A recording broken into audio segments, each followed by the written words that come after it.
Credit card stacking, let's talk about it because depending on how deep you are into the rabbit hole of credit, then odds are you've ran into some of these videos already. In a nutshell, this is where you apply for credit cards in a specific order based on where the bank, financial institution, or credit union is going to place the hard inquiry on. So in essence, this is how it works. You'll go to Bank A, they pull from TransUnion Credit Bureau, you get one, let's say, business credit card.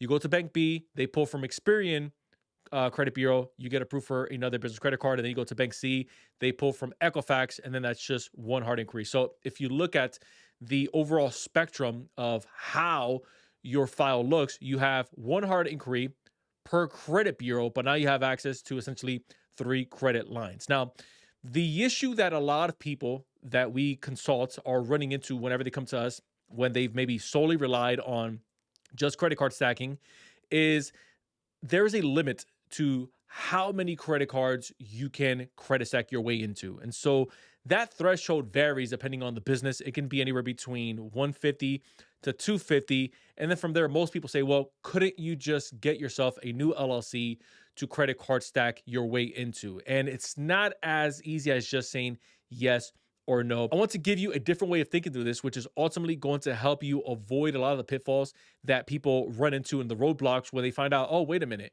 this ride doesn't last forever. I can't always be on this same wave. It eventually comes to an end, and that's this. There is a limited growth potential when you are credit card stacking. One of the ways that my mentor put it put me into this frame early on, which I'll give to you because in retrospect, it actually makes a lot of sense, even in the financial space when we're talking about credit, is just because something is low-hanging fruit doesn't mean you should feed your business in it, because it's not going to sustain your business long term. And so it's not always the wisest decision to just go on the lowest hanging fruit. The second thing that I want you to consider is the long tail effect of just credit stacking. You can't keep getting, again, business credit cards indefinitely, because banks and financial institutions are eventually going to flag your entity. I have 3 main points that we see corporations and we see LLC owners run into constantly. I want to give them to you here. Number 1 is your file eventually ends up looking over leveraged. Irv, what does that mean?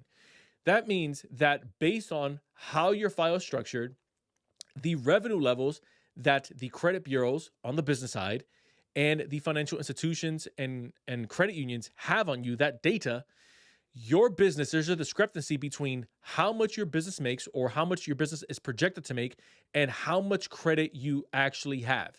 And so banks start to run their algorithm and they start to do what's called a behind the scenes underwriting, which a lot of people will refer to this as a soft pull.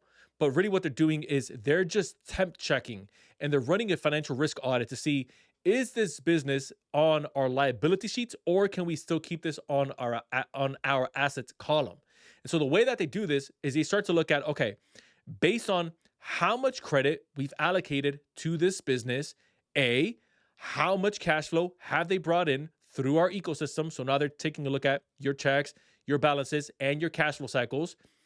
B, what's the total outstanding balance that this business has based on the credit that they've already been allocated? This is just a fancy way of saying your credit usage. That metric is important for you to keep an eye on, because I know that a lot of the gurus and a lot of people that are out there, they'll tell you, hey, once you get access to business credit lines, you never have to worry about utilization ever again. That's true to an extent on the personal side. It doesn't reflect on your personal credit profile. That is very much so true. We do help clients with that out all the time. What I'm referring to, though, is your SBFE, which is the Small Business Financial Exchange. You have Experian on the commercial side, and you also have Equifax on the personal side. They're taking a look at 2 metrics, credit score, and then they're also taking a look at your credit rating. Those 2 metrics right there, they use them hand in hand, because even though the utilization doesn't necessarily matter for the business, on the personal side, it very much so has an impact on the business side. So personal, it essentially goes invisible.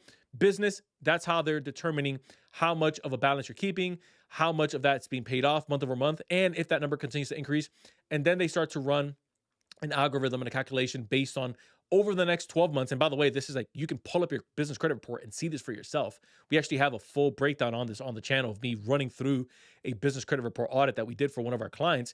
Is over the next 12 months, if this trend continues, what is the likelihood of this business going default? And then you get a score. You'll get a 1 to a 5, which is essentially the rating, right? So 1 being unlikely, low risk score, or low risk probability of this business going under. 5 being, hey, we may want to start slashing limits, or hey, we may want to start slowing this business down on how much capital they would get access to. Irv, what does this have to do with credit stacking? This has everything to do with credit stacking, because if you're just blindly applying for business lines of credit, or for business credit cards rather, because it's more geared around credit cards, and you don't have a plan in place, number one, to deploy the capital and to get a return on the capital that you get, that's, again, something that you want to be watchful of. And then second is the checks and balances on the utilization that you have. The second thing that banks are going to look at is if you've applied too quickly, you end up shocking the system. And so now your file ends up looking desperate. Your file, aka your business, ends up looking like, okay, why do they need so much credit so quickly? If they're coming in from, let's say, maybe 20 to 30K in allocated credit, now they're all of a sudden applying for $300,000, or they're requesting $300,000 worth of business credit cards if they haven't done anything in the past similar to this. So now you get like a little asterisk next to your file, which is, something must be going on with this business's ability to produce or manage their current cash flow or their current capital, which is why they're out here submitting so many applications, excuse me, at the same time. And then number 3 is, and this is like a sneaky one, but I'm going to share it with you because I think that if I can kind of like put you on game with this, it's going to make you a better business owner. There's something known as a lending exposure. Every bank has it, but lending exposure happens on 2 fronts. But before I give you the 2 fronts that they happen on, let me first give you what lending exposure is. This is the total amount of capital that you or your business can receive before the, what we call it, like the application process and the lending requirements start to tighten up. I'm going to give you a real, like a real world example. We had a client that was with said bank, and this said bank had them limited at about 200K. So they had $100,000 worth of personal credit lines, and they had about another 90 to about 110 on their LLC side, right? What ended up happening was they opened up a second LLC, and they went back in thinking that they can just apply for traditional business credit cards, running it through the same sequence.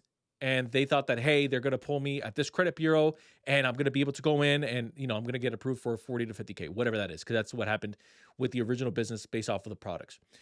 They ended up running into a roadblock. And the roadblock was they met the total lending exposure.